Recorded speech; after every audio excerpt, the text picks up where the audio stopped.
جامعة هنا، وهم أيضا عبروا عن سرورهم وقد ينضمون إلينا. ما شاء الله ما شاء الله ما شاء الله. يعني هذا حقيقة فالشيء دكتور محمد يبعث على السرور حقيقة والسعادة بأن جامعتنا وبفضل يعني حقيقة بفضلك الكريم أنت أحد علمائها وأحد مفكريها وأحد الأساتذة المبدعين فيها حقيقة، تصل إلى هذه الدرجة من العالمية يا دكتور محمد. الله يخليك ويحفظك دكتور، إن شاء الله القادم أكبر إن شاء الله. نحن نفتخر بوجودك يا دكتور محمد حقيقة. الله يخليك ويحفظك دكتور، أنت اللي منور وأنت الرائع. للمستنصرية حقيقة يعني، وأنا لست مجاملا لك يشهد الله، يعني أنت منطقة فخر لجامعتنا يا دكتور. والله أنت دكتور محل الثناء والمديح في كل محفل وكل شخص ألتقيه سواء كان بعيد أو قريب. Meg, the dean actually is also returning his courtesy words, and he is of course very pleased to have you with us, and this would be considered as a very essential contribution to be added of course to our university. By the way, Mustansariya University is believed to be the oldest university in the Arab world. It was established 1500 years ago or 1400 years ago. دكتور ذكرت لها انه الجامعه المستنصريه هي تعد اقدم جامعه في العالم وخصوصا في العالم العربي، يعني هي اقدم جامعه لان هناك روايات اكو جامعات يعني بالفعل نعم دكتور محمد، بالفعل اقدم جامعه على مستوى المعرفه وعلى مستوى الحضاره وعلى مستوى التاريخ يعني. Our university is well. نقاطعكم عفوا. تفضل دكتور. دكتور احنا نبدي ندخل الزملاء ونعطي تعليمات للدكتوره على مود انه الوقت واذا عندها اي شيء ممكن يعني. نعم ماني راح اقول. حميد راح يقول. Okay, Meg, you will be given 25 minutes for your talk. Yes. And then we will have a kind of Q's and A's session. People will have interventions, comments, maybe questions, if you don't mind. دكتور حميد فاضل التميمي وما ننطيته. Our president of university is joining us. Our president of university. Sorry, do you want to share screen anything, Dr. Meg? No, I would just. لا هي ما تتحدث.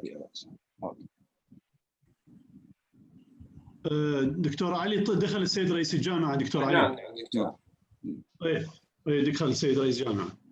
الآن نبدأ ندخل الزملاء دكتور. خلي يطب السيد رئيس الجامعة دقيقة بس واحدة انطينا. خلي يطب السيد رئيس الجامعة. السلام عليكم دكتور. عليكم السلام ورحمة الله. عليكم السلام دكتور، شرفت دكتور حميد، أهلا وسهلا ومرحبا. الله يحفظكم، صحة وسلامة عيني دكتور. الله يسلمك دكتور محمد العسكري، حقيقة مبدع كليتنا وصاحب الفكرة في دعوة السفيرة البريطانية. دكتور هذا الإنسان الحقيقة المميز في كليتنا دكتور. ما شاء الله، هي الآداب كلها مميزة، فشكرا لك ولدكتور محمد العسكري والدكتور علي سعد. الله يخليك ويحفظك دكتور. الله يخليك ويحفظك دكتور. هي حقيقة الآداب نهضت هذه النهضة السريعة بوجود السيد العميد دكتور عبد الباقي وبوجودكم أيضا على رئاسة الجامعة وإدارة هرم الجامعة. دكتور الوزيرة موجودة. دكتور محمد قدم الوزيرة للسيد رئيس الجامعة. نعم. Meg, Your Excellency, the President of the University is joining us, and he'd like to also welcome you to our official platform. تفضل دكتور إذا تحب كلمة مع السيدة الوزيرة. نبدي الآن لو فقط ترحيب بالسيدة. يعني دكتور خلي يدخلون دكتور بعد ما فاتحين. دكتور حميد بعد ما فاتحين. دكتور العفو، هاي كلمات مجاملة يعني فقط نعم. السلام. نعم. بالتأكيد دكتور محمد، كل الترحاب بالسيدة ميغمان ومعالي الوزيرة، وبالتأكيد سعداء بأن تكون متواجدة في رحاب الجامعة المستنصرية، هذه الجامعة التي تعد العراق في المنطقة بل للعالم، فشكرا لأنها خصت لنا هذا الوقت لأن تكون بيننا. So Your Excellency, we are so much pleased and honored to have you with us, and indeed this is a great contribution and initiative by you, and to be here with us in the Mustansariya University, which is considered as the most prestigious and the most ancient university here.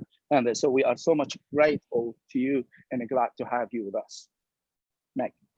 Thank you so much, Mr. President. Thank you for inviting me. It's a great pleasure and a great privilege to be with you this evening and to be able to speak at such a prestigious and important university. شكرا جزيلا سيدي رئيس الجامعة، وحقيقة من دواعي سروري ومن دواعي الشرف أن أكون هنا معكم في مثل هذه الجامعة العريقة، وأنا أتمنى أن أكون عند حسن ظنكم. دكتور محمد، نعم شكرا. I will admit all Dr. Mohammed, and I will make all the participants mute, but just you and Dr. Megman can talk, okay? طيب خليني هم co-host، أخاف كل شيء. Okay, no problem. I will make you co-host. Okay. Okay, now everyone admit.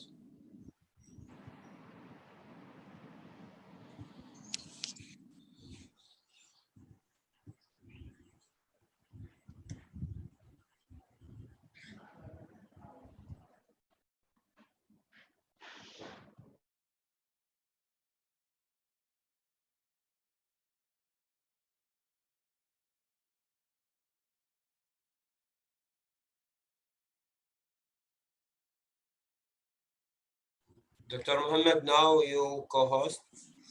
Okay, thank you. Thank you. Yes, okay. And actually, I will cancel the enable waiting room to make everyone can go. Join Yes, good. Automatically, yes. They don't need to have a approval. Okay. Yes, okay, good. Okay, good.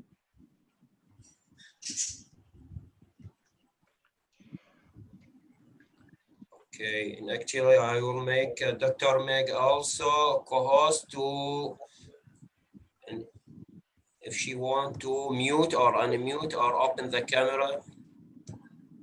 Okay, shukran. Thank you.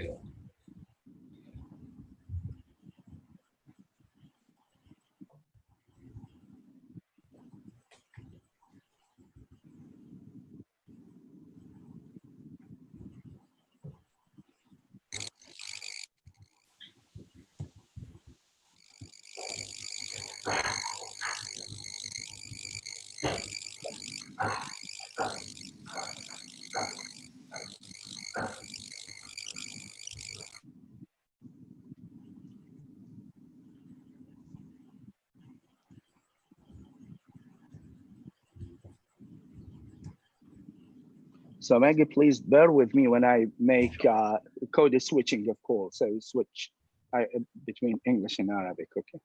Sure, no problem. And please remember not to give me a lot of hard times. So small, short bursts, okay? Of course. Yeah. Dr. Mohammed, can I ask if we can start? Yeah, yes. So can we? Are you ready now?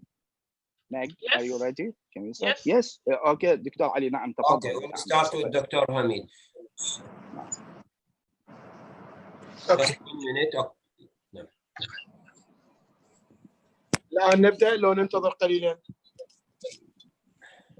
راحتكم دكتور، إذا تريدون تفضلوا أو تريدون ننتظر دكتورة. العدد جيد. اوكي 50 ممكن نبدأ. دكتور علي، معالي الوزيرة السيد رئيس الجامعة، ننتظر قليلا. دكتور عبد الباقي، معالي الوزيرة بريطانية ودائما يقولون التوقيت انجليزي، فالساعة 9 احنا هسه 9:05 تمام؟ اوكي الا اذا استاذنتوا الوزيرة ب5 دقائق مثلا. خلينا نقول لها هذه دكتور. I know that your excellency is a British and I know the English are very punctual. So if you allow us, we can, lag 5 minutes, okay? So is it okay? I know you honor so much. ماكو مشكلة. اوكي دكتور راح نبدأ. اوكي. بسم الله الرحمن الرحيم.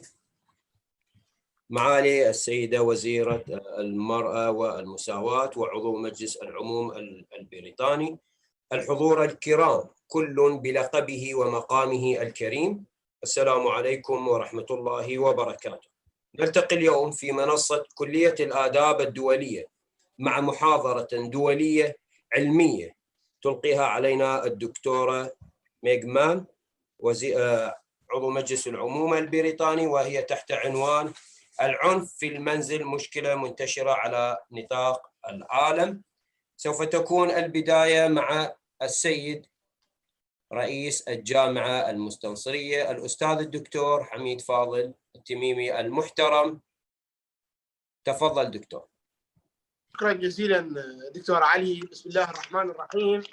الحمد لله رب العالمين، وصلى الله تعالى على سيدنا محمد المبعوث للناس هاديا ومبشرا ونذيرا، وعلى آل بيته الأطهار الأكرام، وعلى صحبه المنتجبين، السيد عميد كلية الآداب المحترم، معالي السيدة الوزيرة عضو مجلس العموم السيدة ميغمان المحترمة، الحضور الكرام مع حفظ الألقاب والمناصب والمقامات، السلام عليكم جميعا ورحمة الله تعالى وبركاته. نلتقي من جديد في واحة من واحات الإبداع في الجامعة المستنصرية، وهي منصة كلية الآداب، بموضوع جديد وباختصاص جديد. بالأمس كنا مع وزير الثقافة العراقي وموضوع عن الترجمة وعن المثاقفة، واليوم موضوع آخر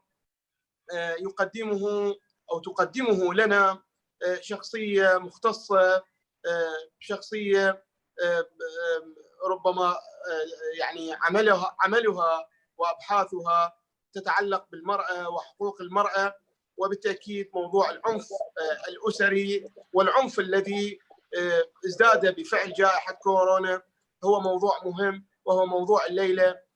كل الترحاب بمعالي السيدة الوزيرة، والشكر والتقدير لعمادة كلية الآداب، هذه الكلية التي مع الإبداع أو علاقتها مع الإبداع تتجدد يوما بعد آخر.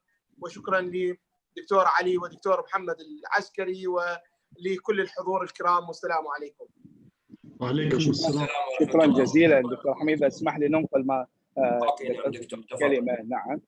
So in the name of Allah, the most gracious and most merciful, peace be upon our Prophet Muhammad and his household and his disciples.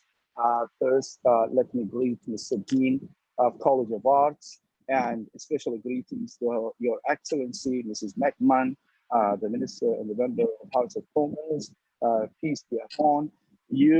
We are meeting once more in this forum of the platform of the College of Arts in Muslim University, and with a new topic and issue. And yesterday, because we had His Excellency the Iraqi Minister of Culture, who gave us a talk on translation and acculturation.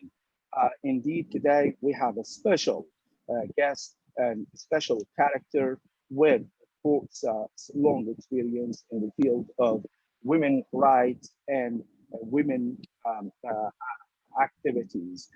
She would dwell on an important issue, that is the domestic violence, and especially which actually has increased under the pandemic of COVID-19.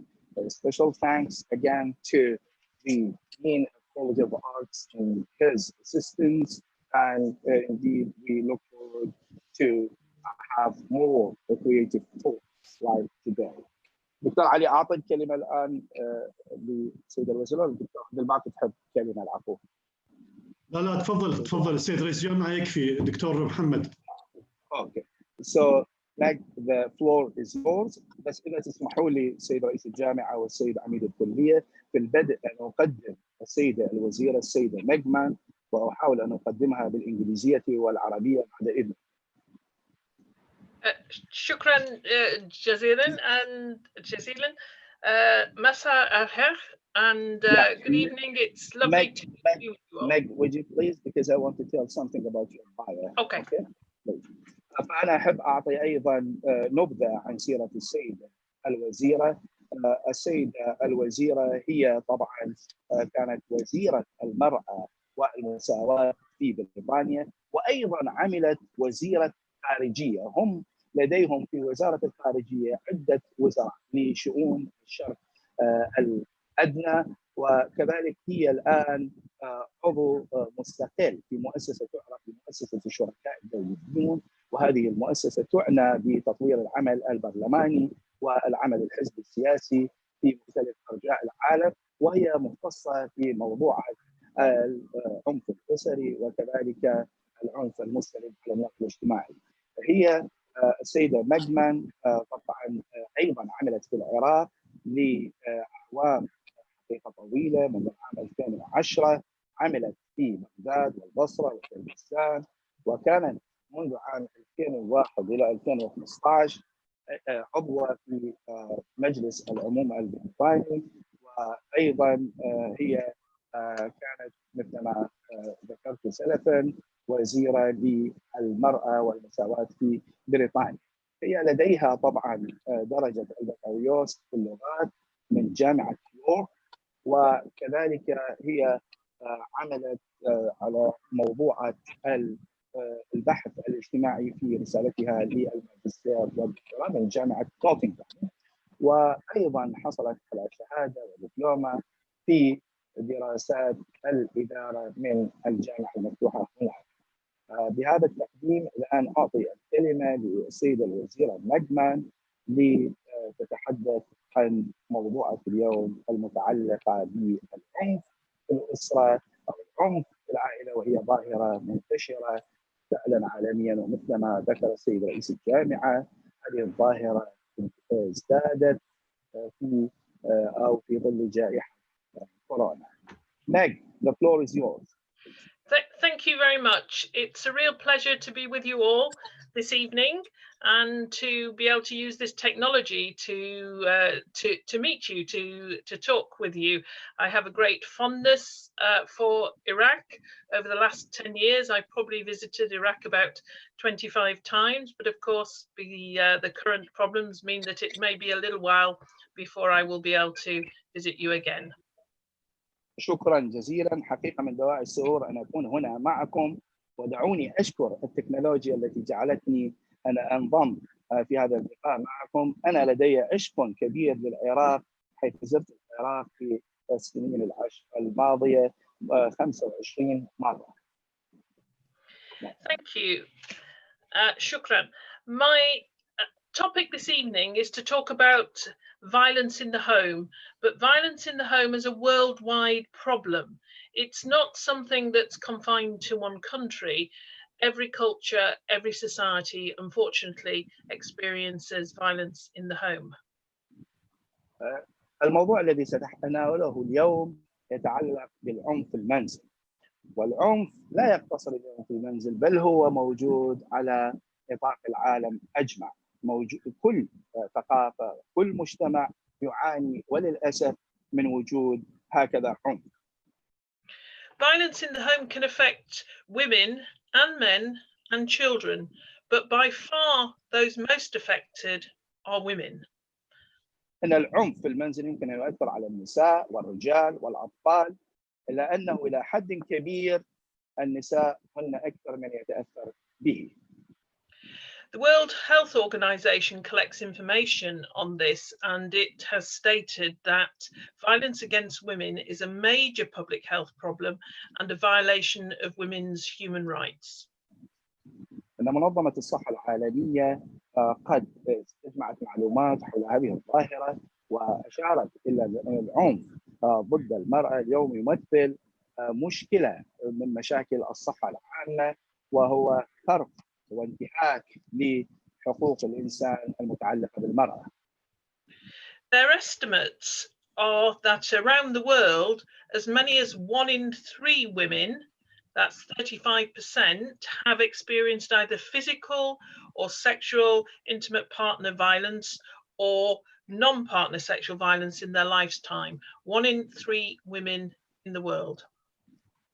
وبحسب تقديرات منظمة الصحة العالمية، فإن امرأة واحدة من بين 3 تعرض أو مرت بتجربة العنف الجسدي أو العنف الجنسي، وهذا أؤكد أنه 1 من بين 3 نسوة تعرضنا إلى مثل هذا النوع من العنف. women who are murdered, as many as 38% are murdered by a male partner. So that's over a third of women who are murdered in the world are actually murdered by somebody very close to them. وما يقرب من 38% من جرائم القتل التي ارتكبت ضد النساء ارتكبها شريك حميم للمرأة. هذا يعني أن حوالي ثلث من الجرائم المرتكبة ضد النساء ارتكبها شخص قريب إلى المرأة.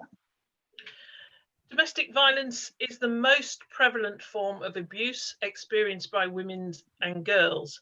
And by domestic violence, we mean any physical, sexual, but also emotional abuse, controlling somebody. That is also a form of abuse. إن العنف الأسري اليوم هو منتشر، وكذلك هذا يعد جريمة فرق في حقوق المرأة ومرت به أكثر النساء والفتيات.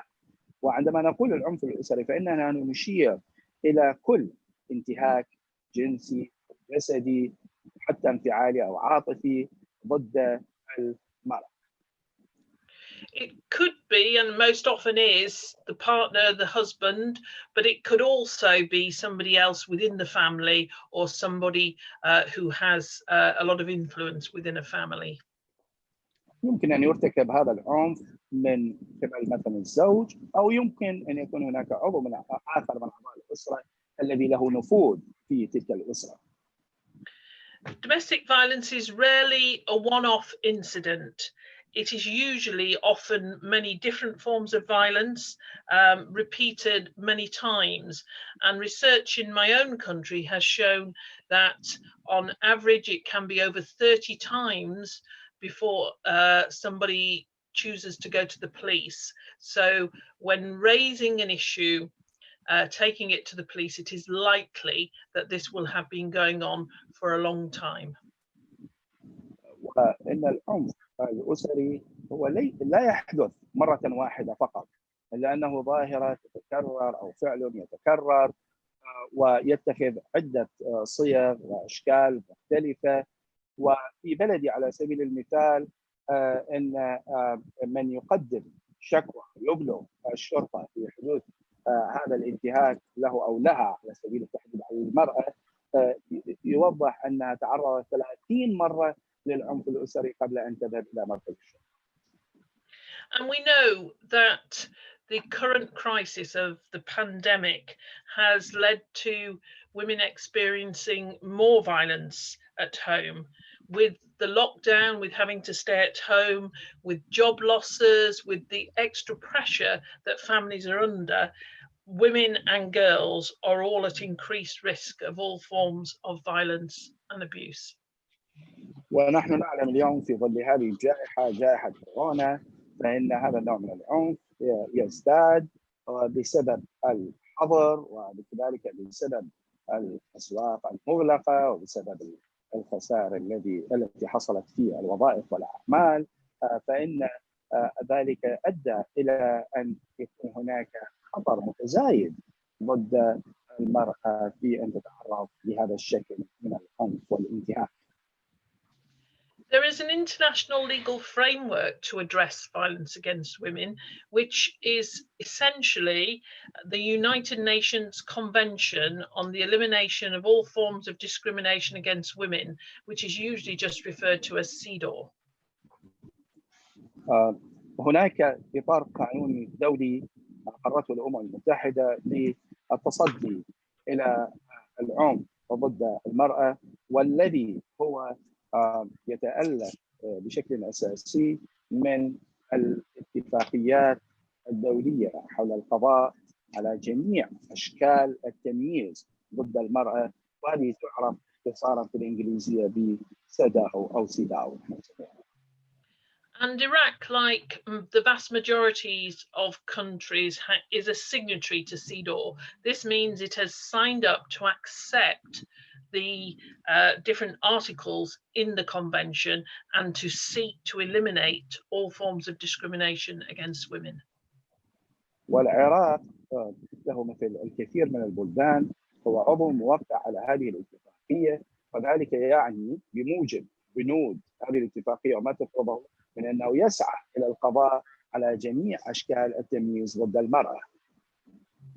There is a committee which oversees the work that is going on in countries to comply with this convention. أنشأت لجنة، هذه اللجنة هي مسؤولة عن إنفاذ هذه الاتفاقية في جميع البلدان الموقعة عليها.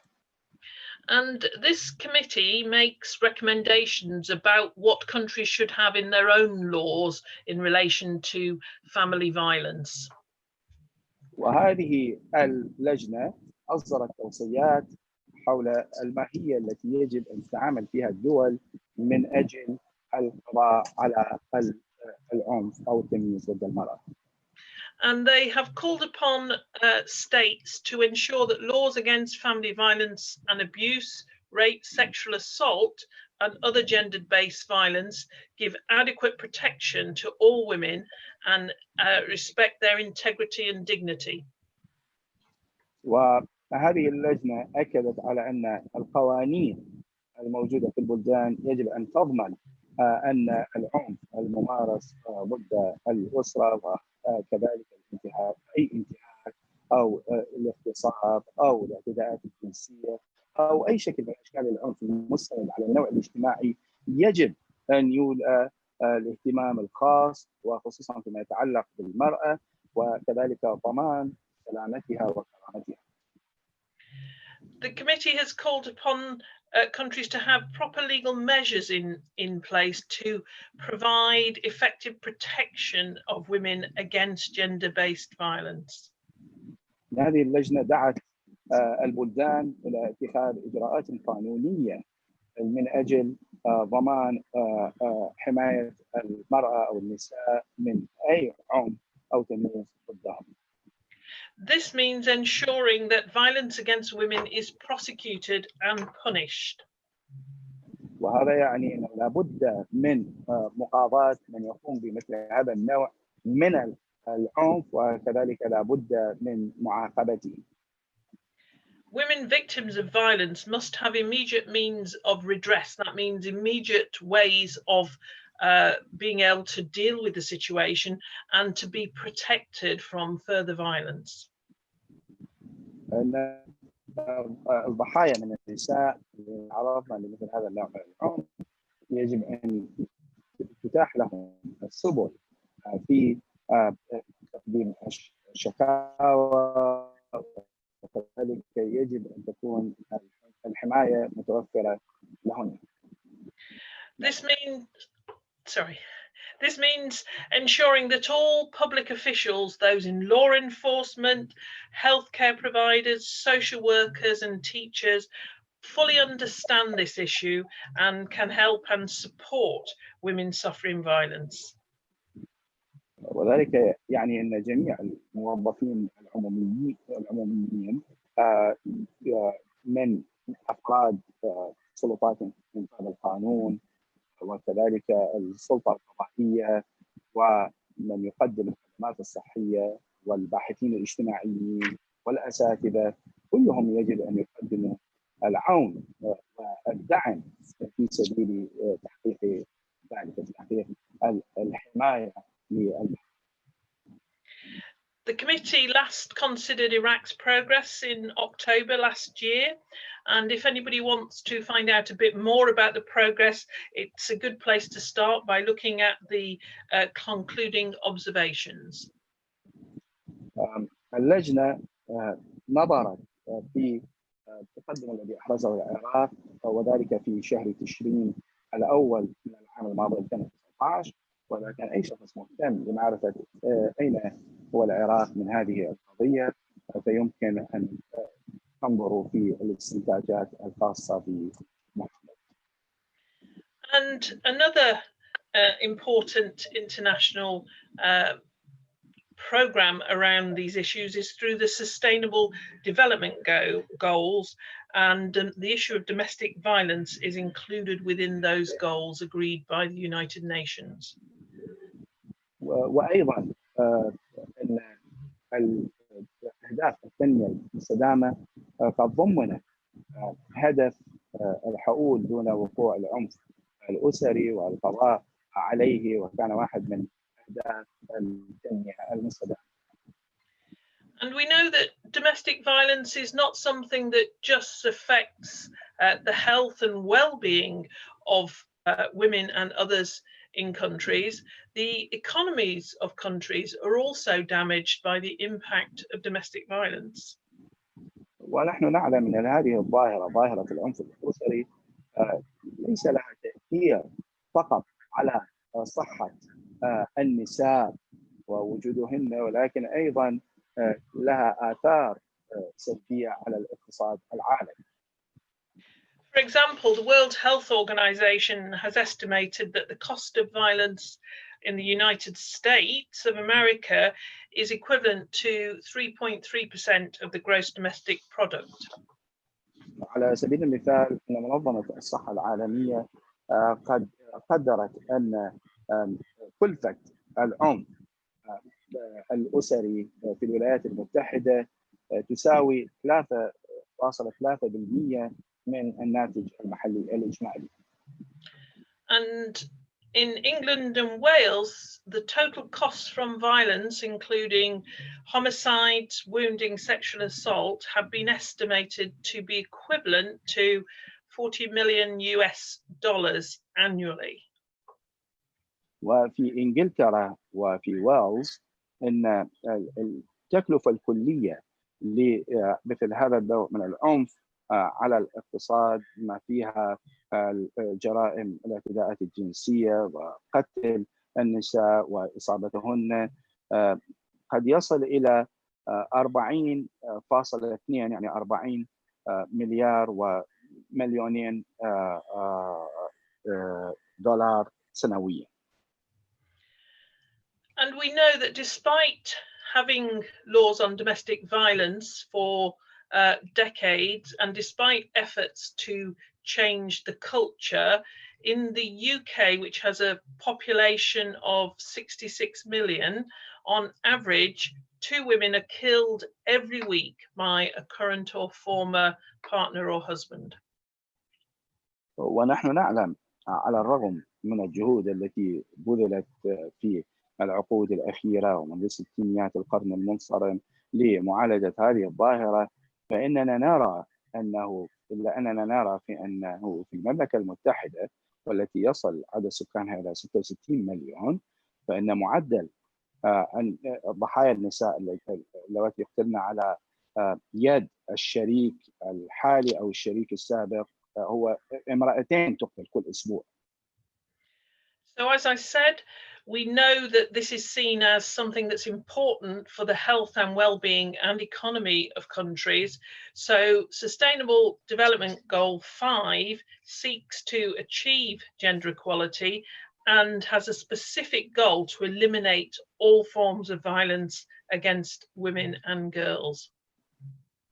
ومثل ما أسلفت أن لهذه الظاهرة تأثير سلبي على صحة المرأة، وليس هذا فقط وإنما يتعداه إلى التأثير الاقتصادي، فلذلك إن التنمية المستدامة قد جعلت أحد أهدافها الهدف رقم 5.2 من أهدافها في القضاء على جميع أشكال العنف الممارس ضد النسوة وضد المرأة وضد الفتيات.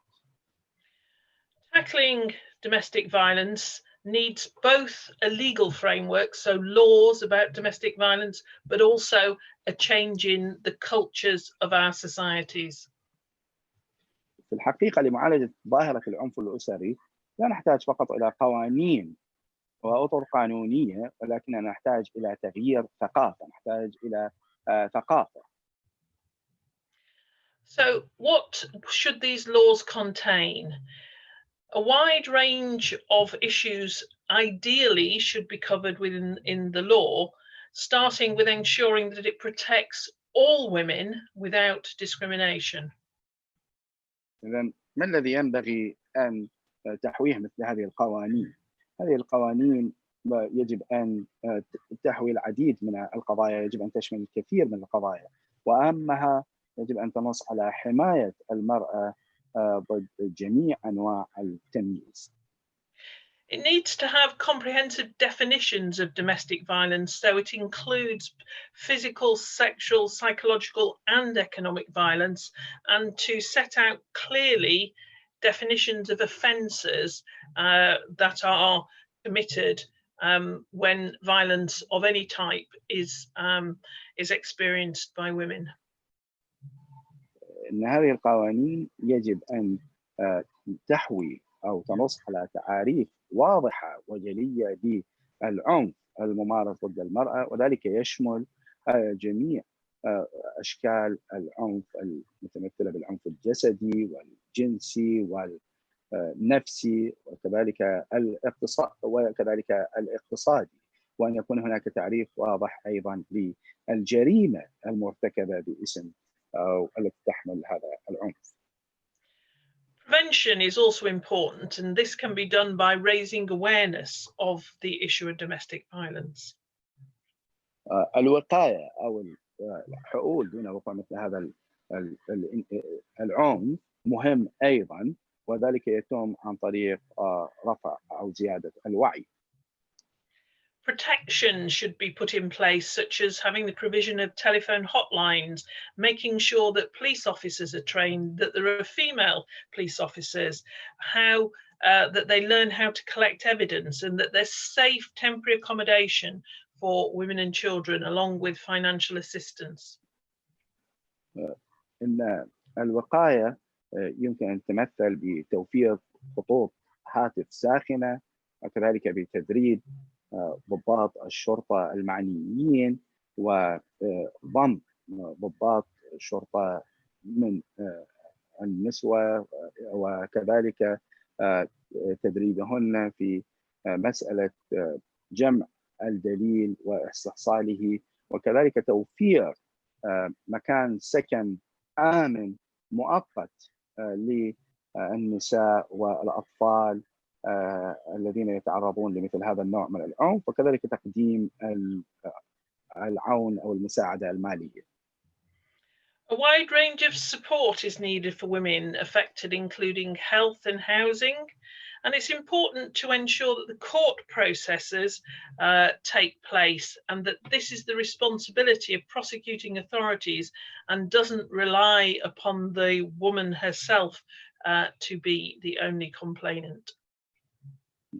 إذن يعني مدى واسع من الدعم يجب أن يقدم للمرأة التي تكون ضحية مثل هذا النوع من العنف، الدعم الصحي وكذلك الدعم المتوفر المتمثل بتوفير مأوى لها، وكذلك ما يتعلق بإجراءات القانونية أو إجراءات الملاحقة القانونية التي يجب أن تكون مسؤوليتها مسؤولية السلطة القضائية، وأن تكون السلطات المختصة هي مسؤولة عن استكمال الإجراءات القانونية، وليس المشتكية هي من يقع على عاتقها القيام بذلك.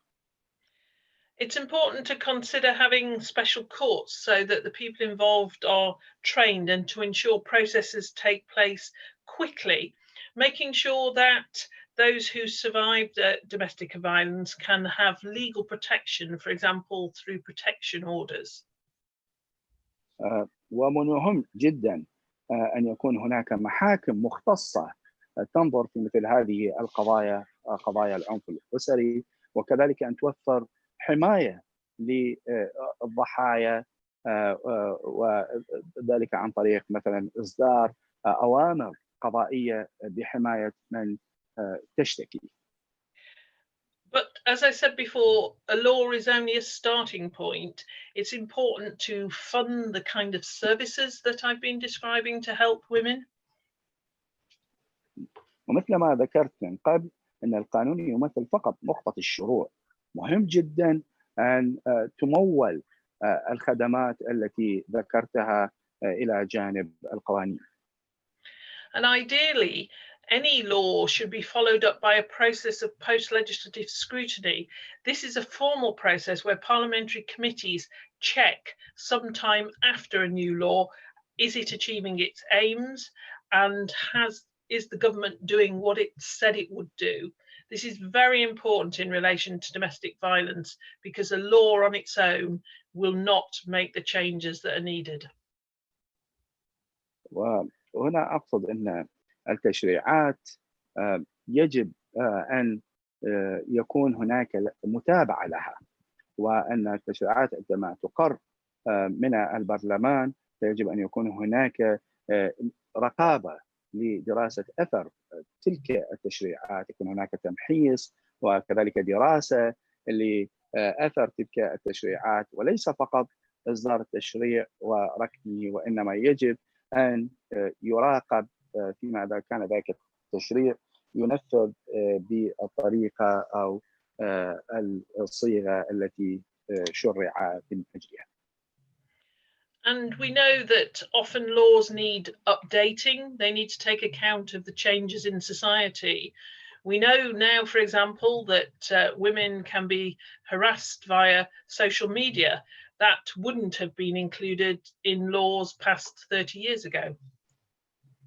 وأيضا تلك القوانين يجب أن تمر بمرحلة تحديث، لأن هناك دوما تغييرات تحدث. فنحن نعلم مثلا لم يكن هناك ما يعرف بالجريمة على مستوى وسائل التواصل الاجتماعي، فالمرأة تتعرض إلى الاضطهاد في عبر مثلا هذه الوسائل، فعلى القوانين أن تعالج مثل هذه التغييرات والمستجدات.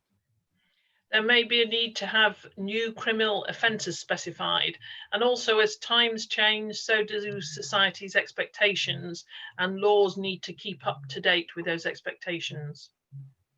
وذلك يعني أنه يجب أن يكون هناك تعريف لهذه الجرائم المستجدة، ويجب أن يكون هناك قوانين لمعالجتها، وبالتالي فإن تلك القوانين ستلبي ما يتوقعه المجتمع منها فيما يخص التغييرات التي تحدث في المجتمع.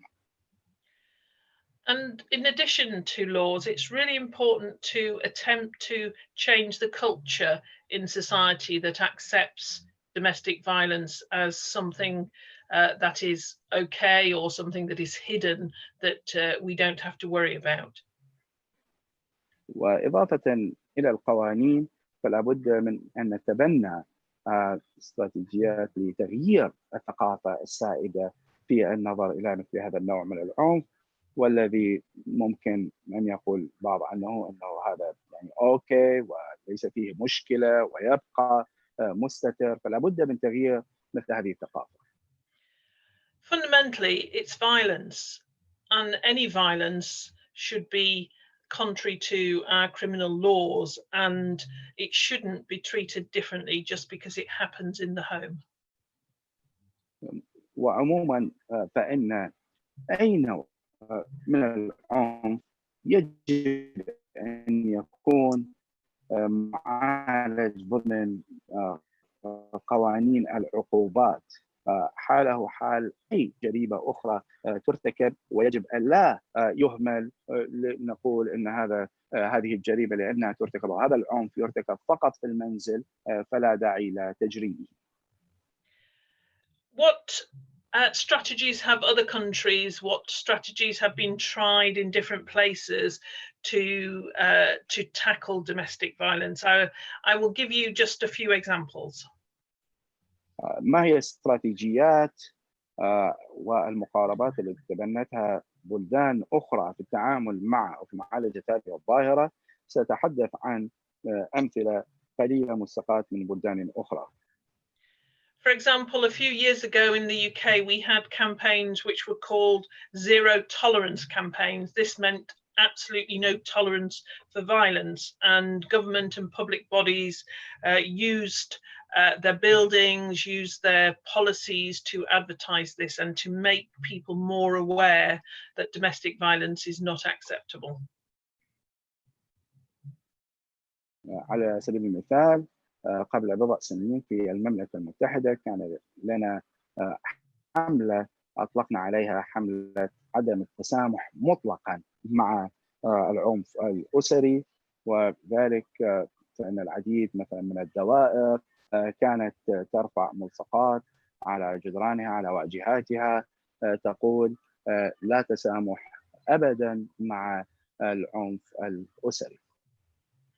Some countries have used the approach of special separate courts for the domestic violence cases, and this enables people to be trained, judges to understand the particular circumstances that make it so difficult for people to come forward and to seek help when they're suffering domestic violence.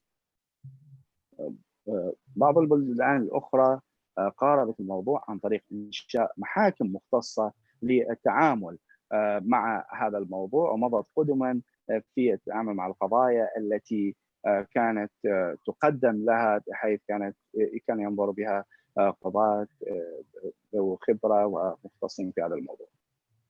Sweden, for example, took the view that the culture is embedded from an early age. So they took approaches within schools to teach children, boys and girls, to respect each other and to understand that violence is not a way to solve problems, and to really try and turn the culture round from one which accepted violence within society. على سبيل المثال السويد تبنت هذا الموضوع عن طريق تعليم أو زيادة الوعي عند الأطفال وتعليمهم في كيفية احترام الواحد الآخر.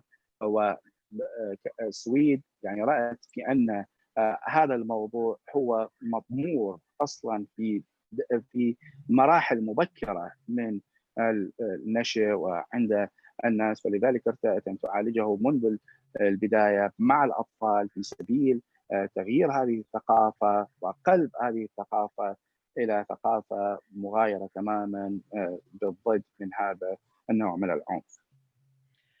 A few years ago, I visited Uganda and was taken to meet a number of imams in one area, and they had all come together to try and change the culture in their area, and they were using their position as spiritual leaders to help the people in their area see that violence was not something that was in keeping with the religion. أيضا كانت لي زيارة سابقة إلى أوغندا، وفي أوغندا الحقيقة التقيت هناك في عدد من أئمة الجوامع في منطقة معينة، وهؤلاء أئمة الجوامع اجتمعوا بتأثيرهم الروحي للتأثير على الناس والتبيان لهم أن هذا النوع من العنف لا يتماشى أبدا مع قواعد الدين ومبادئه. In concluding, I just want to say a few things. Domestic violence, violence in the home exists in all countries and in all sections of society. أختم بالقول أن العنف الأسري يظهر وهو موجود في جميع البلدان وفي جميع مكونات المجتمع وبصيغه المختلفة. It is often hidden due to stigma and fear. Not knowing that it is happening doesn't mean that it is happening. It happens in every single country.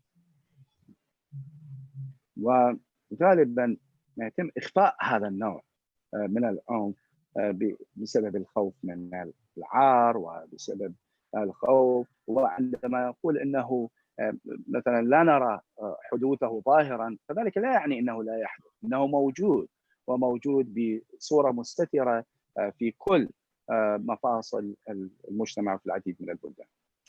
And effective approaches include having clear laws, having support services in place, but very, very importantly, cultural change to reduce the acceptance of violence wherever it happens.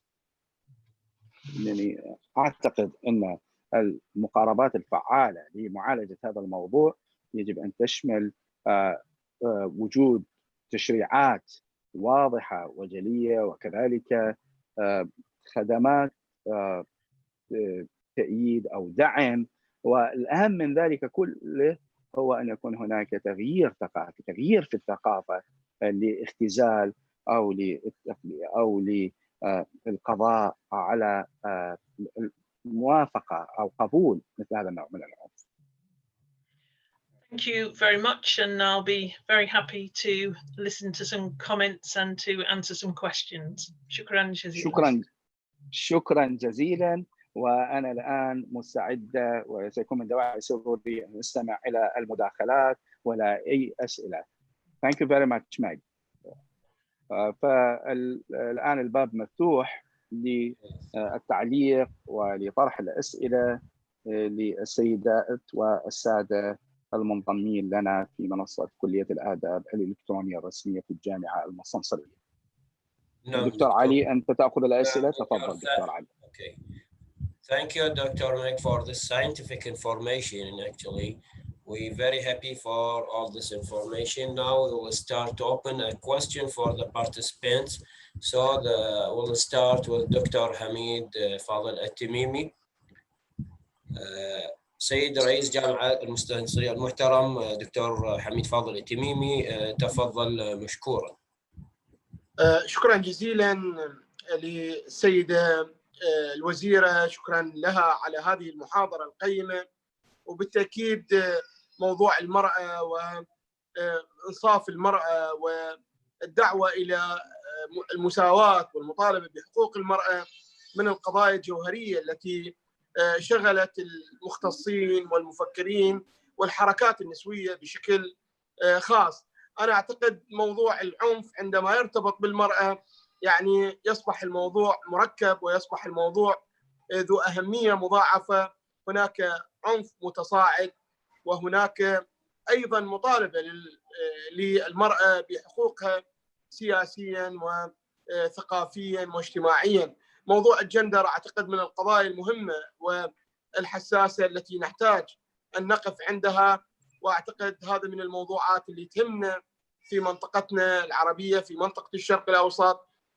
بالتأكيد لها خصوصية بالقياس إلى مناطق العالم الأخرى، ولكن الذي أريد أن أقوله أن العالم اليوم اشترك برمته في موضوع العنف وتصاعد العنف. فشكرا للسيدة الوزيرة على هذا الحضور وعلى هذه المحاضرة، وشكرا للحضور الكرام. بالتأكيد ستكون لمداخلاتهم وآرائهم إضافة لهذه المحاضرة. مرة أخرى أهلا وسهلا بالسيدة الوزيرة في رحاب الجامعة المستنصرية، وهي تعشق العراق، وبالتأكيد هذا العشق تجلى اليوم في هذه المحاضرة الرائعة. شكرا جزيلا لكم. شكرا دكتور. Thank you very much, Madam Minister, for this invaluable talk. Indeed, the issue of women, doing justice to women, of course, causes have been, of course, have received, of course, momentous attention and heed by all stakeholders. We know that women movements and violence against women or gender-based violence are, of course, such compound issues and of paramount importance for us nowadays. We know that the gender-based violence is, of course, a core issue that has received, of course, big interest and attention. We know that there are demands for women to have their cultural, political, economic rights, and of course, all are legitimate and justified. The gender issues are, of course, very important in our Arab world and in the Middle East, of course. And we know that today, this is an increasing phenomenon, such a kind and such a form of violence is increasing worldwide. So let me reiterate my thanks to Your Excellency, Madam Minister, and you are, of course, so much welcome, massively welcome in the platform of Munsansariya University. And I know that you are fond of Iraq. I know that you love Iraq. So thank you so much for all what you have offered in your talk. And I would like also to extend thanks to the audience, and I'm sure that they will have their interventions and contributions. شكرا جزيلا. شكرا. إذا أكو سؤال أو مداخلة أخرى بعد نسمع العفو. نعم دكتور. We'll start with دكتور مهدي فالح الغزالي. تفضل دكتور مهدي.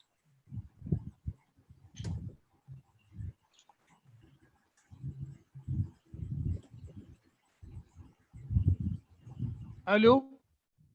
نعم دكتور. تفضل دكتور، صوتك مسموع، صوتك مسموع. تفضل. تفضل. نعم. First of all, I want to express my deep gratitude for this nice presentation presented by the member of the House of Commons and the previous Minister of Women and Equality. My question is that the Western society is considered as a highly civilized, cultured society.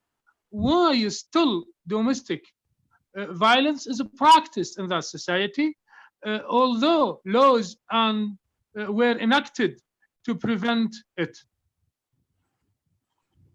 Thank you دكتور مهدي. تحب تترجم السؤال لو أترجم لك السؤال دكتور مهدي؟ لا ما يحتاج بعد. كيفك دكتور؟ طبعا سؤال دكتور Meg, just I want to translate this into Arabic. سؤال دكتور مهدي يتعلق بأن على الرغم من الغرب يعد طبعا في مجتمعاته متحضر جدا ولديه القوانين المتقدمة، إلا أننا نرى أن العنف ما زال يمارس، العنف الأسري طبعا ما زال يمارس هناك، فما السبب؟ Meg, over to you please. Thank you. It is a very, very good question.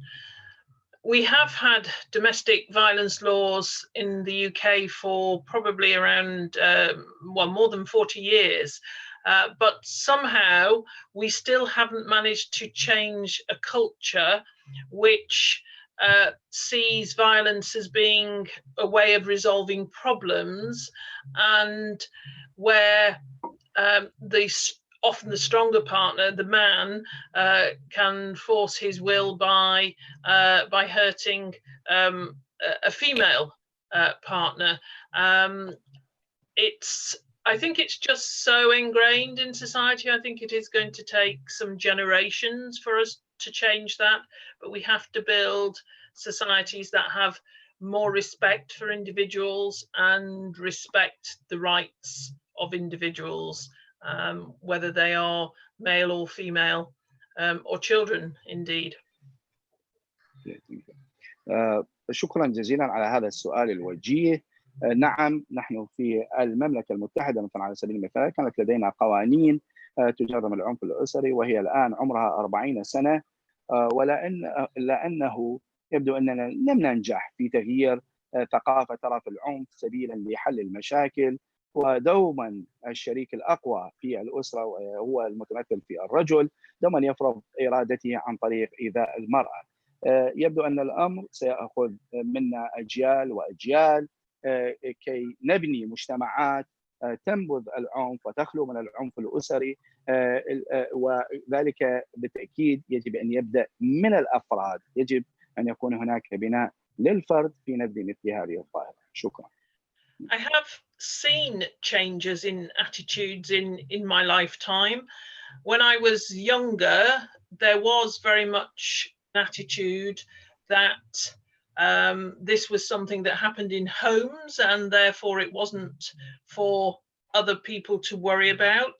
Whereas over time now, when I a few years ago spoke to the police, they said, yes, we take it very seriously because that's the most likely place that the next murder will happen. It's going to be within a family circumstance. So attitudes are changing, but probably not fast enough. أنا نفسي طبعا شهدت في عمر التغيير كبير من المواقف. فحينما كنت مثلا شابة وكنت أصغر عمرا، فكان هناك مثلا الموقف من العنف الأسري وما يجري من عنف في داخل المنزل كان يجابه بعدم الاكتراث، ولم يكن هناك أي أحد يساوره القلق بخصوص مثل هذا النوع من العنف. إلا أنه قبل سنوات قليلة مثلا رأيت أن الشرطة تهتم بذلك وأن تأخذ الموضوع أخذا جادا، وتقول مثلا الشرطة تقول لأننا نرى أن دوما الجريمة القادمة ستحدث في المنزل وفي ظروف عائلية وفي ظروف المنزل، فلذلك هذا يمثل تحدي كبير وتغيير في المواقف أيضا حصل. شكرا لكم دكتور. الآن المداخلة الثانية دكتورة كنزة القاسمي من المغرب. We have now an intervention from Dr. Kenza Al-Qasimi from Morocco. Dr. Kenza from Morocco is with us. Yes, please, Dr. Kenza. دكتورة كنزة القاسمي حقيقة هي رئيسة قسم علم الاجتماع، وهي من المهتمين أيضا بالمساواة. Actually, Madam Dr. Kenza is the chairwoman of sociology department, and she is of course also so much interested in women rights issues. تفضلي دكتورة. مساء النور للجميع، تحياتي وشكري للسيدة المحاضرة، تحياتي للسيد رئيس الجامعة وللسيد عميد الكلية ولكل الحاضرين معنا كل باسمه وصفته. سأبدأ ملاحظتي أو سؤالي انطلاقا من السؤال الأخير. فعلا نلاحظ بأن كل المجتمعات سواء كانت غربية أو عربية أو إسلامية فهي كلها تعاني من العنف والتمييز المبني على النوع الاجتماعي، ونحن في السوسيولوجيا نرد ذلك إلى ترسخ الهيمنة الذكورية وهذا التمييز أنثروبولوجيا وبناء على الإرث الثقافي المتوارث عبر العصور هو الذي رسخ هذا الأمر. وفي مجتمعاتنا الإسلامية الأمر يكتسي طبعة القداسة الدينية، بمعنى أن هذا التمييز المبني على النوع تضفى عليه قداسة دينية.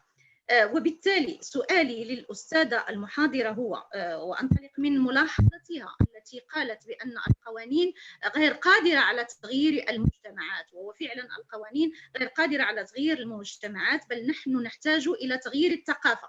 لكن إذا هذا التغيير نحن انطلاقا من تجربتنا بالمغرب، وأنا باعتباري فاعلة مناضلة حقوقية أيضا في مجال الدفاع عن حقوق النساء بالمغرب، فنلاحظ بأن عملنا المتواصل التحسيسي من أجل يعني التعريف بأن هذه الهيمنة الذكورية هي هيمنة غير شرعية وغير عادلة، فهذا الأمر لا يؤدي بنا إلى تحقيق المساواة الفعلية ولا إلى تخطي العنف، وحتى القوانين التي نناضل من أجل تبنيها في مجتمعنا المغربي مثلا هي غير قادرة أبدا على التطبيق، غير قادرة على التنزيل على التنزيل في الواقع. إذن هذا إشكال حقيقي، فالقوانين تبقى في واد، والممارسات العملية المبخسة للنساء والمعنفة للنساء تبقى في واد آخر. هناك هو كبيرة فاصلة ما بين يعني القوانين والممارسات. وبالتالي هل أستمر أم أترك لك المجال في الترجمة؟ والله أفضل دكتورة شوية خفيها لأنه هواية صعب. Okay, Dr. Okay. So Dr. Kenza from Morocco, Meg, her question is revenue from your last part of your talk, and she said that we notice that domestic violence in the Western and in the Arab-speaking world alike is still prevalent, and we have always this gender-based discrimination, and we have this patriarchy, male patriarchy, male hegemony over women, and this is ascribed to this cultural legacies and cultural heritage that we have. We see that on the other hand, that in our Islamic communities, this is shrouded by kind of sacredness, and it is legitimized by such a kind of sacredness and spirituality. So the question is that in spite of our constant efforts as women activists and as women movements to curb and stem the spread of this form of violence, we see that we are helpless and unable to stop it and curb it, halt it. And I see that there is such a big chasm, such a big chasm in between the laws and the ill practices on the ground against women.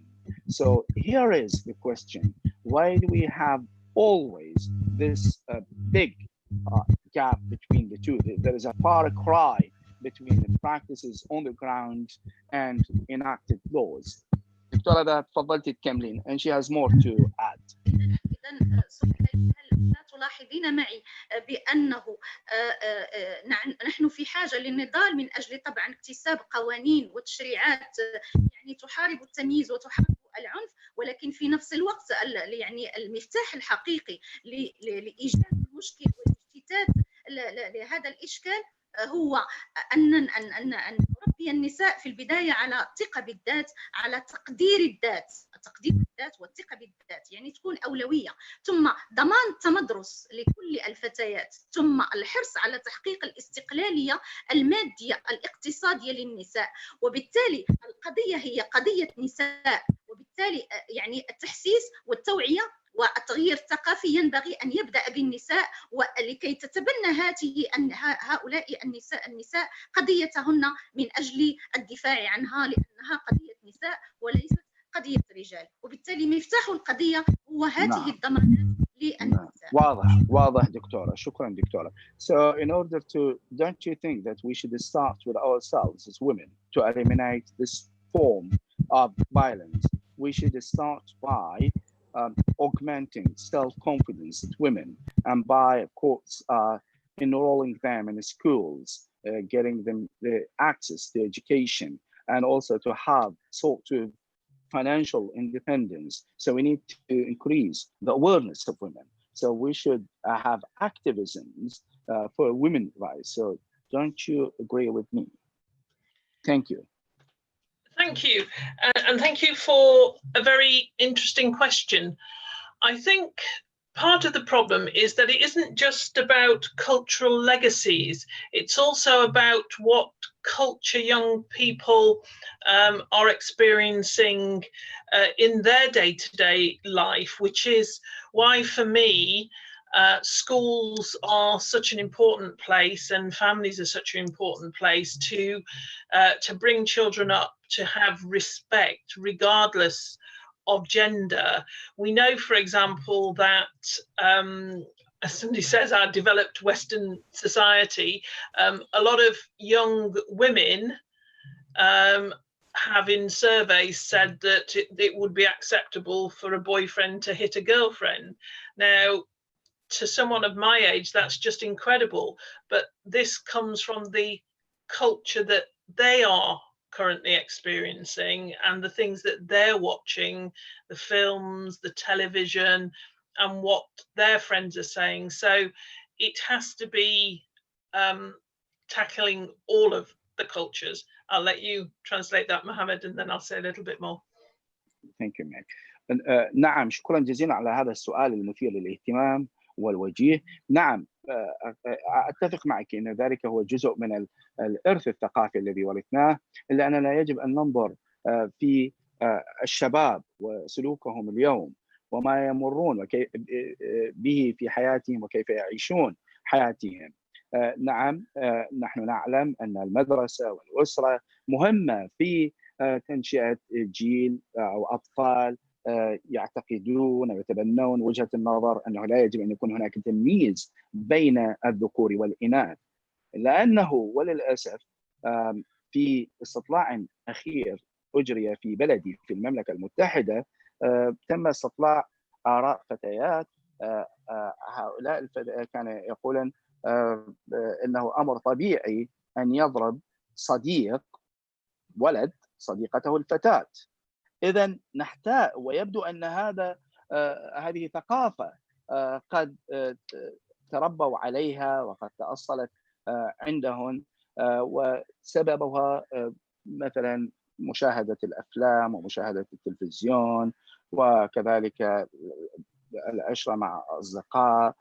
فكل هذا كون لديهم مثل هذه الثقافة، كون لدى يعني هؤلاء أو هذه الفتيات مثل هذه الثقافة. يسمعك، هي تريد أن تكمل. يسمعك. Thank you. And this issue of whether we should start to tackle it by starting with women is an interesting one. Of course, not having financial independence can make it much more difficult for a woman who's experiencing violence at home to escape that. It's one of the issues. So yes, certainly ensuring that women know their rights and have ways to enforce their rights is important. But I think it's really important to build links with men as well. There's a campaign called He for She, which is about men supporting women. So there are lots of men who aren't violent. There are lots of men who respect women's rights. They can be allies in this campaign. But I think the most important things are having laws, making sure that they're enacted, funding areas of support for women, and raising that awareness, because people feel, women often feel if something's happened to them, it's their fault, and understanding that it isn't their fault and that it's illegal and that they can get help and support is really important in responding to issues of domestic violence. نعم، وأنا أيضا أتفق معك أنه يجب أن نبدأ أولا مع المرأة، وكذلك موضوع أن يكون هناك استقلالية مالية للمرأة. هذا مهم جدا، لأن المرأة التي تواجه العنف اليوم في المنزل لا تجد سبيل للخلاص من ذلك عند عدم وجود استقلالية أو اكتفاء مالي لها. لذلك نعم، أنا أتفق أن المرأة هي يجب أن تبحث عن السبل في دفاع عن حقوقها وإنفاذ تلك الحقوق، إلا أننا يجب أن لا نتغاضى عن تكوين روابط مع الرجال.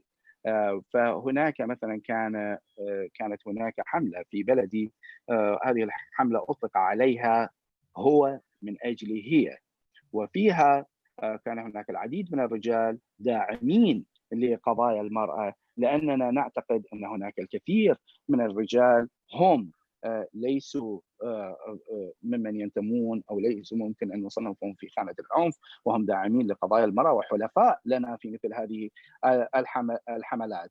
ولكننا نحتاج القوانين التي يجب أن تشرع لخدمة هذا الغرض. وأيضا إضافة إلى ذلك يجب أن يكون هناك تمويل ودعم للمرأة في سبيل تمكينها، ويجب أن يكون هناك أيضا زيادة في الوعي وتغيير أيضا للثقافة، لأن العديد يجب أن يكون هناك إفهام للمرأة من أن ليس كل ما ترتكبه هو خطأ، وأن إذا ارتكبت شيء تعتقد أنه هو خطأها، لا، هذا ليس ذنبها. يجب أن تؤمن أن ذلك ليس خطأ وليس بالأمر غير القانوني، وهذا لا يتم إلا عن طريق رفع الوعي وزيادته، وكذلك تأصيل لثقافة مختلفة. اوكي ثانك يو مايك. عندنا بعد اسئله دكتور علي؟ دكتور قبل ان نبدا حقيقه باخذ سؤال اخر، ارغب بالترحيب باسم كليه الآداب حقيقه بالدكتور استاذ الدكتور ايمان الخطاف، عميد كليه التربيه الاساسيه، الضيف الدائم معنا حقيقه والمتابع لنا كالظل حقيقه. نتقدم بالشكر والتقدير لها لمتابعتها لنا. الآن سوف نأخذ سؤال آخر. بروفيسور إبراهيم تفضل.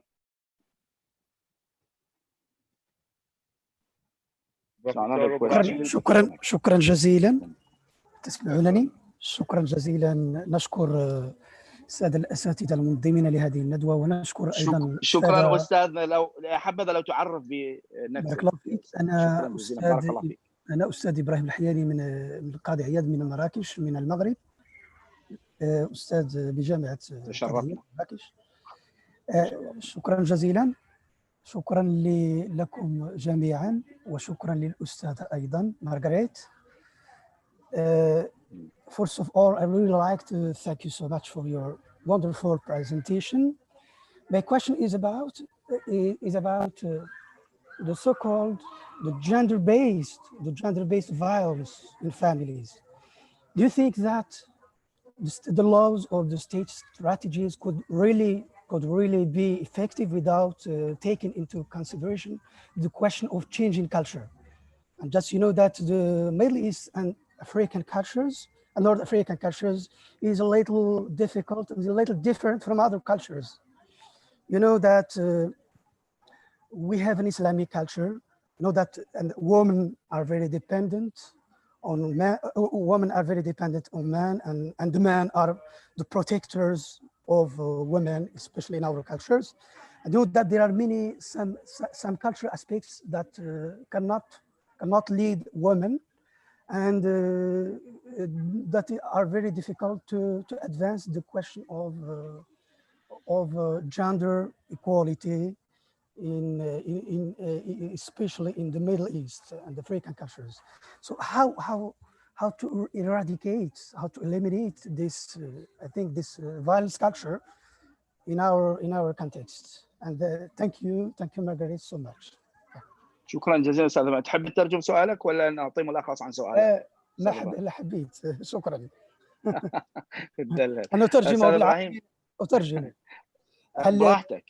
شكرا جزيلا. بارك الله فيك. هل يعني صحيح اننا في حاجه، يعني كما اجابت الاستاذه، صحيح اننا في حاجه الى قوانين للتغيير، يعني ان لابد من قوانين لكي نغير هذا العنف الاسري، ولكن انا اطرح السؤال في غياب اراده لتغيير ثقافه، يعني ان تكون هناك برامج يعني اجتماعيه قويه لتغيير ثقافه مستمده، هي ثقافه ترجع الى يعني مستمده من مجتمعنا. يعني هناك ارث ثقافي قوي يتمثل في الثقافه الاسلاميه مثلا، التي تؤطر العلاقه ما بين المراه والرجل. احيانا يختلف هذا النظره باختلاف المتاثرين بهذه الثقافه. هناك ما ينظر ان هناك يجب الطاعه ويجب يعني اعطاء الادوار الانتاجيه what is called reproductive roles للمراه، يعني الادوار الانتاجيه للمراه، وتبقى نعم دور الانجاب بما فيها انجاب، بما فيها حمايه الاولاد. شكرا استاذ. اذا كيف يمكن اجتثاث هذه الثقافه؟ هل تكفي هذه القوانين من دون وجود مشروع اخر او طريقه تفكير اخر لتقويض هذه الثقافه؟ شكرا جزيلا. وشكرا للمحاضره. شكرا. بارك الله فيك. Okay, Meg, please. Okay, thank you. I think it's very interesting to think about these issues as to whether it actually does depend upon a particular view of there are ways that men should behave and ways that women should behave. Certainly, if you go back many years in my country, there were what we would now call traditional roles, but there are also many people who still believe in those traditional roles. Equally, I've spent time in some Muslim countries, sometimes with members of parliament there, working with them, and again heard very clearly that within the Islamic tradition there are particular roles which are different and complementary. None of that means that it's acceptable to hit somebody or to be psychologically violent to them or to abuse them in some way. There can be a respect between people, even in those situations. And as I say, I wouldn't begin to tell another culture how they should do things. there are universal human rights, and violence against women is a violation of women's rights. But as I said in my talk, I saw in Uganda how Islamic religious leaders had come together to tackle the issue within their community. All men, all the imams were men, but they were working with women and working with families to say that this is not part of the religion. It may be a cultural issue, but it's not part of the religion. That was their approach to it. So I don't think they are in any way opposed to each other. I think it is about respecting basic human rights. Thank you, Mac. Let me translate this.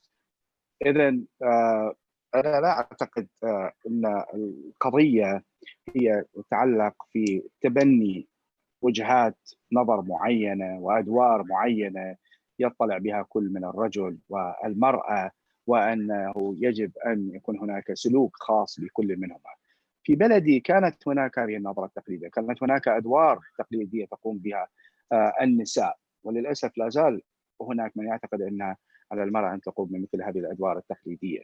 أنا حقيقة كانت لي تجربة في البلدان الإسلامية واستمعت هناك للكثير فيما يتعلق بهذا الموضوع، وقسم ذكر أن هذا من ضمن التقاليد الإسلامية، وأنه على الرجال أن يؤدوا أدوار معينة والنساء تؤدي أدوار معينة، ولا يعني هذا أن الرجل يقوم بضرب المرأة أو أن يعنفها نفسيا أو يقوم بالإساءة لها، ولكن أنا أعتقد أنه لابد أن تكون هناك ثقافة مبنية على الاحترام، أن يكون هناك احترام دوما متبادل، وهذا ما يجب عليه أن يكون الحال. فحقوق الإنسان هي حقوق الإنسان عالمية وشاملة للجميع، ومن ضمن هذه الحقوق أن هناك حقوق للمرأة، وأن هذه الحقوق هي تقف بالضد من العنف ضد المرأة. أنا مثل ما ذكرت في مثلا المتعلق في أوغندا، حين قمت بزيارة هناك كان هناك مجموعة من قادة المجتمع الدينيين، تقصد طبعا برجال الدين المسلمين، الذين هم تبنوا نهجا مختلفا وقاربوا الموضوع بشكل مختلف من خلال الإيضاح إلى المجتمع للنساء والرجال والأطفال أن هذا ليس جزءا من الدين، وأن الموضوع يتعلق بثقافة، وأن الدين لا يتبنى مثل هكذا تقاليد. وشكرا. Thank you, Doctor. Before go to the last question, we want to listen دكتور إيمان الخطاف عميد كلية التربية الأساسية. تفضلي دكتور.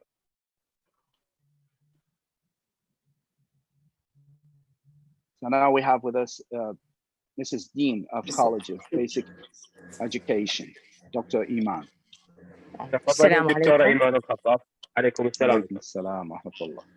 طبعا ورشتكم مبدعة، وأنا دائما أحضر ورشات كلية الآداب، وشيء حلو بأنه المواضيع مالتكم كلها متنوعة، ويوم ورشتكم يعني عنوانها يختلف عن اليوم الآخر. بالحقيقة عنوان هذه الورشة كله جذبني، لأنه موضوع العنف هو موضوع موجود بمجتمعنا، ولاحظت أني حتى بأنه اللي عنده شهادات عليا حتى بالمجتمع الجامعي يمارس العنف بالبيت.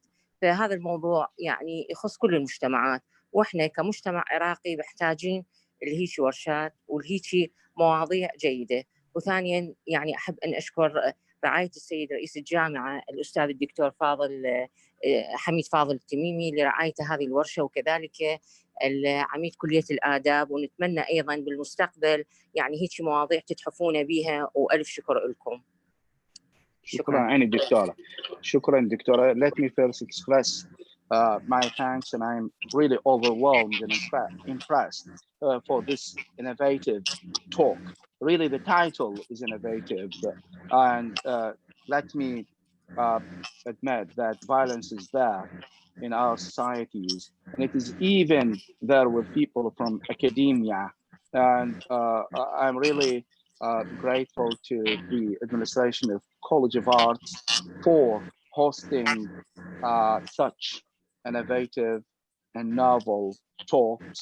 And I'm also indebted to Mr. President of the University for the patronage that he has given to this talk. Once more, I'm very grateful to you and to Mrs. Speaker. Okay. شكرا. Thank you. شكرا جزيلا. الآن مع مسك الختام مع الدكتور عبد الباقي بدر. No, we listen to the concluding. الدولية. تفضل دكتور عبد الباقي. We wrap up by listening to the concluding remarks of Mr. Dean of College of Arts, Dr. عبد الباقي الخزرجي. تفضل دكتور. طبعا شكري وتقديري للسيد المحاضرة، وشكري وتقديري لمبدع الجامعة المستنصرية الدكتور محمد العسكري. حقيقة قبل يعني كلمة الختام لدي مداخلة وتعليق وتساؤل أيضا للسيدة المحاضرة. أعتقد أن ثمة دهشة عندما تلج عالم المرأة، هذا العالم المليء حقيقة بالتناقضات والأزمات والخاضع لمختلف العادات والتقاليد والظروف والقوانين الشرعية والسماوية.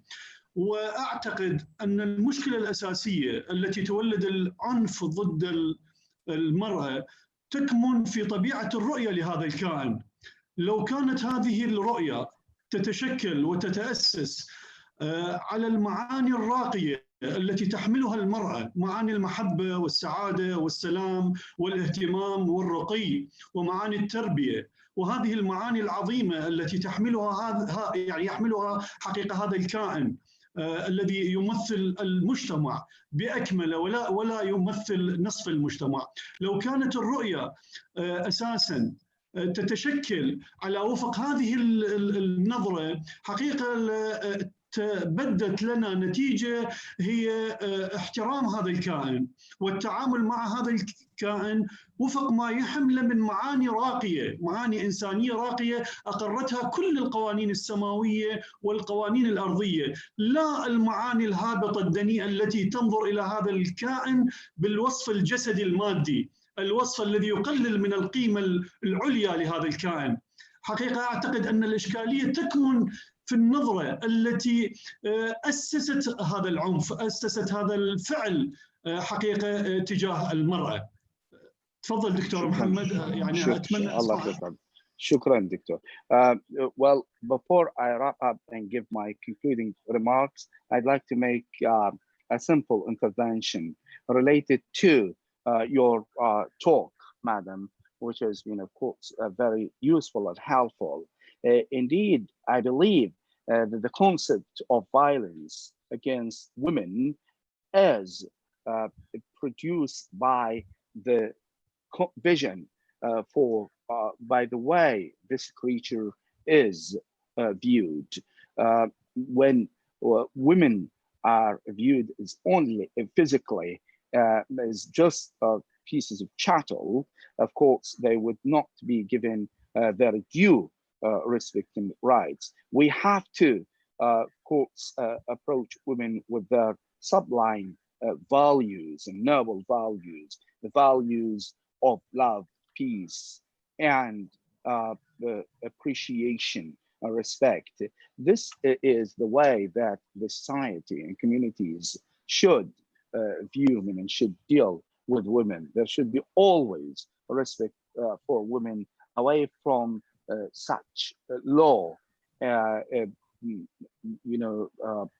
lots of women that degrade women, of course, but as a valuable creature. So this is, I think, the contentious issue about, of course, our attitudes towards women. We should depart from this, of course, attitude towards the attitude which depicts women as such, of course, noble and sublime creature. تفضل دكتور. نعم دكتور، الأكمل إذا تحب. تحب السيدة ماج تتعلم؟ دكتور محمد هي تفضل جاوب دكتور محمد. Yes, Meg, please make a comment. عفوا دكتور محمد، تفضل جاوب الدكتورة. نعم يا أخي. yes, please, Meg. Okay. Your comment. We want to listen to your comment. Thank you very much, and thank you so much for inviting me this evening. It's been really quite an innovation, as a number of people have said, and for me to be able to have these exchanges and to hear your views is very, very interesting, and I hope that perhaps we can do this again on another occasion, maybe talking on something else. But just to say, I wish you all well. I hope that it won't be too long before I will again be able to travel to Iraq, and thank you for your warm hospitality. Sorry, Meg, before that, would you please also comment on Mr. Dean, comments and interventions on the way that we should look at women. So this is what Mr. Dean actually said. Yes. Thank you. And just to say, as I said at the outset of my talk, and as is recognised internationally, violence against women is a violation of women's human rights. And I think this is very much an echo in what the Dean said. It is about valuing individuals and understanding that human rights are universal and should be respected, and to begin to understand that when we're talking about violence against women, 1 in 3 women in their lives around the world experiencing some sort of violence, that is a global catastrophe, and therefore we should all be concerned, and we should all do what we can to raise awareness of this issue. طبعا كل الشكر الجزيل لكم على هذه الدعوة الكريمة، ومثل ما ذكر البعض ثمة شيء جديد يتعلق بالحديث عن هذا الموضوع، وأن هناك نوع من الابتكار، وأتمنى دوما أن يكون هذا التبادل بيننا في وجهات النظر، وأن يكون هناك لنا مناسبات أخرى يمكن أن نطل بها على مواضيع أخرى. ولكن أريد أن أعلق على ما ذكره السيد العميد. نعم، أنا أتفق معه فيما ذكر، لأنني ذكرت في بداية المحاضرة أن حقوق المرأة هي جزء من حقوق الإنسان، وهي لابد من أن تحترم. وأنا ذكرت أيضا أن هناك من 1 إلى 3 نساء قد جربن العنف في حياتهن، وذلك هذا يعني أن هذه كارثة عالمية، ولابد، أنا أتفق مع السيد الأمين، أن لابد أن ننظر إلى المرأة بوصفها إنسان ولها حقوقها مثل ما نص عليها الإعلان الخاص بحقوق الإنسان. نعم دكتور. في الواقع في نهاية الحقيقة محاضرة اليوم أود أن أتقدم بالشكر والعرفان والتقدير لراعي الجامعة المستنصرية، حقيقة الأستاذ الدكتور حميد فاضل التميمي، الذي لم يألو جهدا في تسخير كل أوقاته لخدمة الجامعة المستنصرية، حقيقة ليلا ونهارا. وأشهد أمام كل من يسمعني أن السيد رئيس الجامعة المستنصرية يسخر طيلة ساعات اليوم خدمة لكل كليات الجامعة المستنصرية. وتعلمنا أيضا من سيادته أن لا شيء يكون مع التحدي، أن نكون في منطقة التحدي، وأن نبدع، وأن حقيقة نقدم أفضل ما نتمكن لجامعتنا. وهذه منصة كلية الآداب باستضافتها لهذه الشخصيات العالمية، وحقيقة تطرقها لهذه الموضوعات المهمة على مستوى المجتمعات الدولية، ما هي إلا علامة من علامات تميز الجامعة المستنصرية وحضورها الفاعل في كافة المجالات، حقيقة العلمية والمعرفية والثقافية. وهذا وعد من كلية الآداب لسيادة رئيس الجامعة بأن تبقى كلية الآداب الوجه الثقافي والمعرفي للجامعة المستنصرية، وجسر المحبة الذي يربط الجامعة المستنصرية بالجامعات العربية وبالجامعات الدولية. والفضل الأول يعود لمبدعي ومفكري وعلماء كلية الآداب، حقيقة الأساتذة الحاضرين والأساتذة المترجمين والأساتذة الذين لا يألون جهدا في تقديم كل ما يستطيعون خدمة للجامعة المستنصرية. أكرر شكري وتقديري واحترامي وسعادتي للضيفة الكريمة، وطبعا سوف نبعث لها بشهادة تقديرية باسم الجامعة المستنصرية تقديرا وعرفانا لما قدمته لنا من معلومات مهمة في هذه المحاضرة. أيضا الشكر والتقدير لكل الزملاء والأساتذة الحاضرين في هذه المنصة الإلكترونية من جميع الجامعات العربية والجامعات العراقية وأساتذة الجامعة المستنصرية. أيضا الشكر والتقدير للقائمين على إدارة هذه المنصة الإلكترونية، وإلى الدكتور المبدع محمد العسكري حقيقة، وإلى الحضور الكريم. والسلام عليكم ورحمة الله وبركاته. شكرا جزيلا دكتور. So Mr. Dean has of course praised Mr. President of the University for his role in promoting the, of course, work of the university. He's working day and night. And Mr. Dean would like to express his gratitude and appreciation for your talk. And he has a promise to provide you with a certificate of recognition and acknowledgement for, of course, your efforts.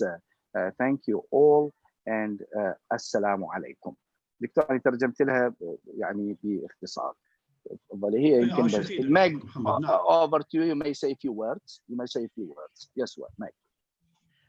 Thank you very much. Shukran jazilan. It's been a wonderful experience, and after all this time, I'm delighted finally to get to the university, even if it is just via technology. And I hope that one of these days we will be able to meet in person, inshallah. And I wish you all a good evening. Masalama. Thank you. شكرا جزيلا دكتور سيد رئيس الجامعة. شكرا جزيلا سيد العميد. دكتور عندنا مداخلة أخيرة دكتور محمد. دكتور عبد الفاضل التميمي. نعم كلمة أخيرة للسيد. نتشرف دكتور. تفضل. دكتور تفضل. أنا فقط أقول شرفتنا معالي الوزيرة السيدة ميغمان، ونتمنى أن نراها في بغداد، وهي تعشق بغداد. وبالتأكيد عندما تأتي إلى بغداد نحتاج وعدا بزيارة الجامعة المستنصرية، ونحن في قلب بغداد. وشكر للأخ العزيز دكتور عبد الباقي يعني على هذا الإبداع، وعلى فعلا أنه الآداب أصبحت الواجهة الثقافية والمعرفية للجامعة المستنصرية. شكرا لك دكتور محمد العسكري، شكرا لك دكتور علي سعد، شكرا لكل الحضور، شكرا جزيلا. You know, I just want to say a few words of appreciation and thanks to you, Your Excellency, Madam Minister. And I want to take a promise from you that once you are in Baghdad, please pay a visit to Mustansariya University. Mustansariya is located in the heart of Baghdad, and we want to see you here in person. Indeed, as Dr. Abdul Baqi mentioned, the College of Arts now has become the cultural hub of all university colleges and all cultural forums. My thanks to all of the organizers of this virtual talk. Thank you. شكرا دكتور. شكرا دكتور. Thank you, Dr. Muhammad. Thank you, Dr. Meg. Thank you in the last of this workshop. We want to say the words cannot describe our happiness to see you today, and we hope to meet you again, Doctor. Thank you for your support. شكرا جزيلا. شكرا للجميع. شكرا. مع السلامة. مع السلامة. مع السلامة. مع السلامة. في أمان الله. Goodbye.